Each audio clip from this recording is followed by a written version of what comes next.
And that's what I was going to ask you is, do you feel like when you said you were talking about what are the causes of war, why were people fighting? Do you feel like by only talking about the conflicts and maybe a little bit of context before and after, do you feel that the kids were able to get a good understanding of why that conflict happened?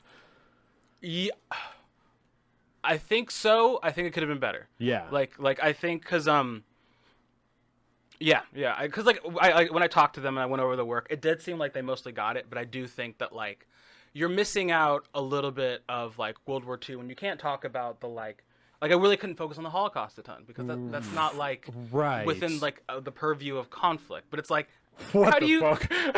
like it is, but like not in the right. conflict, like that's not a Right. like why nations fight, Right. you know. And so I thought immediately about Vietnam, right? Because when the United States pulled out of Afghanistan, we did a whole segment comparing that to the withdrawal from Vietnam, right? Yeah. And I've even written a piece about Vietnam, and in my opinion, the war in Vietnam on the American side started after World War I. Like as soon as we were dropping troops there in the background to try and help the resistance, we were involving ourselves and planting the seeds for Vietnam. The same way when we were fucking with the Mujahideen, we were planting the seeds for us to be in Afghanistan 20, 30 years later, Yep. right? Yeah. And I don't know how you could. Do you even? Dude, I'm a how con- like is that even? Is that part of the Vietnam War that deep of context presented when you talk about that? Or is it like this conflict began in Vietnam and then America involved itself? Well, you kind of like when I talked about Vietnam, I had to kind of a good example of Vietnam because like I had to take because I couldn't really talk about like that former stuff because on one hand these are high school kids, Right, and like right, you okay, have to understand that these yeah. kids are being forced to take this class, and while their investments could be like some kids could be super investment in, like I'm trying to get an A, like I think one of the hard things as a teacher is to understand some kids just want a D, like I just want Yeah. to pass, I want to get Yes. through this. And so it's like I wish like every kid was like eager and voracious for history like I am, but the reality is like I just had to teach it in a way that's like Russia, communism, Vietnam, America. That's like you have to like condense it so much more. Like if it was like an AP US history, we would have drilled through that. Right. Yeah. Right. But like This is just regular. Yeah. So that was another question that I had, kind of a general question, is how do you, as a teacher of history in particular, because I'm right with you, or the three of us, I fucking love history now. I can't get enough of it. I bought Ken Burns' Vietnam War documentary. It's one of my favorite pieces of film that I've ever seen in my Ken entire Burns is life. amazing. It's absolutely incredible. That was a huge base for our discussion about the Vietnam War on this show, was that documentary and other stuff that I learned from outside of that. And so how do you go about trying to make, I don't know, I just remember how boring I thought all this shit when I was in school. You know, how do you try and make that interesting for people who do just want a D, who don't really want to give a fuck about it? Yeah, I think Because it's important. You know how important history is. We all know how important history is. Yep. And even if you don't know in high school, it's extremely important, you know? it's a hard one because I personally think that like one of the things history I think is super underserved in schools. Yeah. A huge issue is there's this kind of stereotype in the history world is you get the football coach. The football coach is the school employee. What class can we give him so that he can work and then coach football in spring? History. Because he can read through the book. Yeah. And You can hand the kids a textbook. Right. And so you have the stereotype of just like kids are forced to just go through like a textbook. Yes. And that's how they get history. And so you have like unfortunately a very large portion of America who's just was given a book and it's like, hey, like read this book, we'll have a test on Friday. Yeah. And so it's just like I think and then it's also super frustrating because then you can rinse and repeat that for 30 years. And then you're retire like $150,000 a year salary. And so I think as a younger teacher, there's a certain like, I guess maybe chip on my shoulder because I want to like really change the way history curriculum is taught. Like I think it's super important to use like the senses. Like one of the things I think is super important is taste. And when I was in college, I had a history professor who we had like 1700s coffee. It was awful. Really? It was awful. Ooh. But like I remember that, and like it was Yeah. just like this thing that makes you like we're really doing all this stuff for this. You're like, Right. this shit ain't fucking Exact- coffee, man. Yeah. What is this? Oh, yeah. That's Yeah. what people used to drink. And so like I They were like fighting over it. They were getting after it over it. seriously. Yeah. And so like I think I really want to like do do like a better service to kids, like using taste. Like I would love. We're talking about like explorers. Like let's make hardtack. Yeah. Like you have to try to eat like one. It's super cheap as me as a teacher to make. Yeah. And two, I think it'd be like cool for kids to be able to like taste a little bit of what it would have been like. Or they learned about this thing called like cucumber ice cream. Apparently that was a thing in the 1800s. Yes. And so just like I think using the senses in a much better way would be a way to get, at least if they don't, I can't get them to love history, but at least I do think it'd be more interesting as a student if like, oh, we were talking about Christopher Columbus and then we had hardtack, and Right. it just like it would just Ooh, connect yeah. that thing more. I think so. Let me ask you kind of a three-pronged question, right? Would you... That's just a great idea. Yeah. Yes, that's an excellent idea, right? So would you rather, and have you been looking for, or have you looked for jobs at a private school where you might have more freedom to do that type of stuff? Because if you present that proposal, that curriculum proposal to a principal, to a headmaster, whatever you're calling them at that school, right? And I don't even feel like you have to be that open-minded. Like, that's just a good idea, If you present that to them, I feel like they're way more open and more able to, like, fucking go for it than a principal at a public school. you Yeah. know? I guess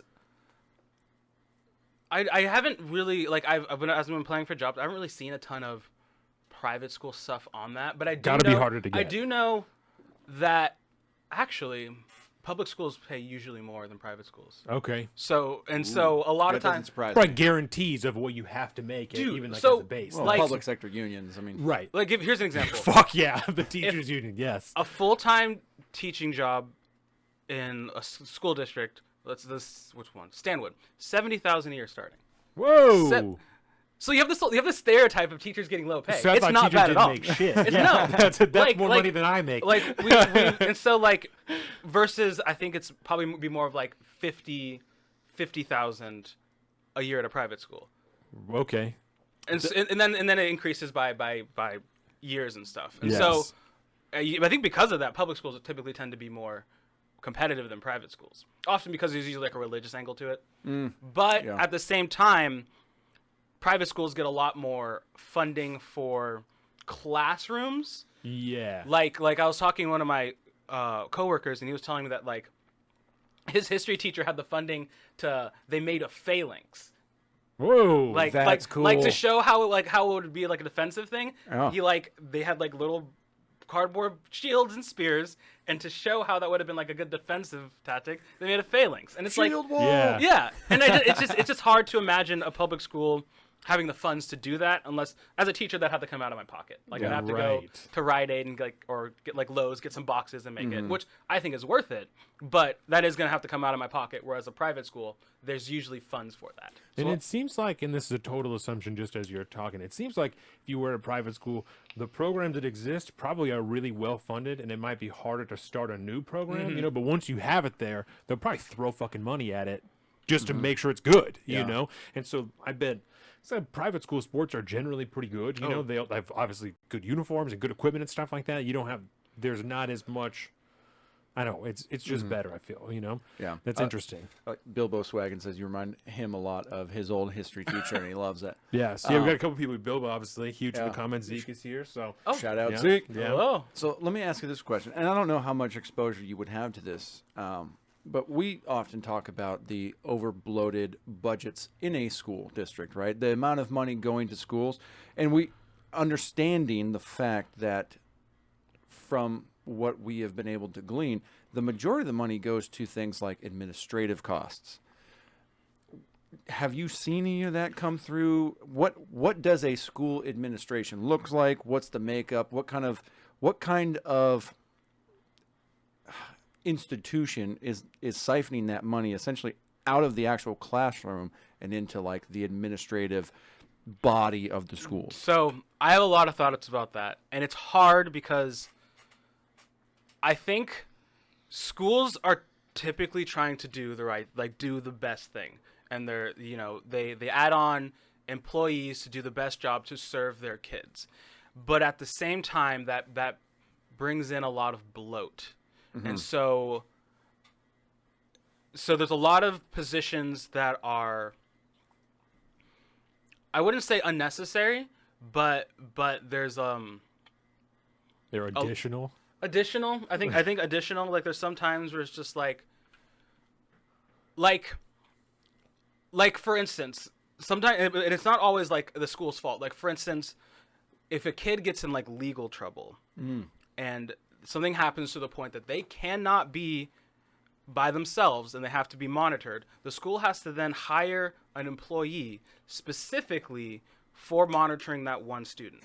Ooh. So that means that person is now an extra $30,000 is going to the Benefits and benefits is now going to that employee to make Yeah. sure that one kid, that one child is getting these resources. And so you have this interesting like conflict of like every student needs to be served well. I entirely believe that. And the school needs to serve each student well. But how do you do that you can't do that while trying to hold a budget, or obviously there's budget, but like while trying to pinch pennies and things like that. And you can't forecast for it either because you never know. Like, what's an example of like a situation in which a child would need to be? Is it like something where they have problems at home, or they? Usually, if I don't know like the details of it because I don't exactly. That's usually principal stuff. But like if a child does a crime, like to a certain extent, they literally cannot be left alone. Okay. Like And if the so- child itself commits a crime or something. Yeah. And so they need to be monitored at all times. And so even to go to the bathroom, they have to have, because as a teacher, I can't leave to watch them go to the bathroom. So they'll hire a Yeah, you're person. doing your job. Yeah. So they'll hire a person to be there. It's like, hey, I need you to the bathroom. And then they'll go with them. And you can't just hire that person for like an hour. You have to hire them a full-time employee. Yep. And so you add that by, big school districts are going to have a lot more of those positions. And then you have like, the different departments like the SPED department, which has a lot of paraeducators to help all these different kids. And so that's like a super expensive department as well. And so The and then- special education department. yeah, you have a lot of people. and then at like the district level, you have a ton of people who, are doing different jobs. And I don't know how much that entails, but there's a lot of HR-ish stuff that's kind of. I think there's a lot of bloat within that, but it is kind of. I guess I can't say too much on it, but it does feel like there's like why is like three people who are like kind of feel like they're doing the same job. Welcome to the salt of the streets, coming at you every week with this food for thought. Hope you ready to eat.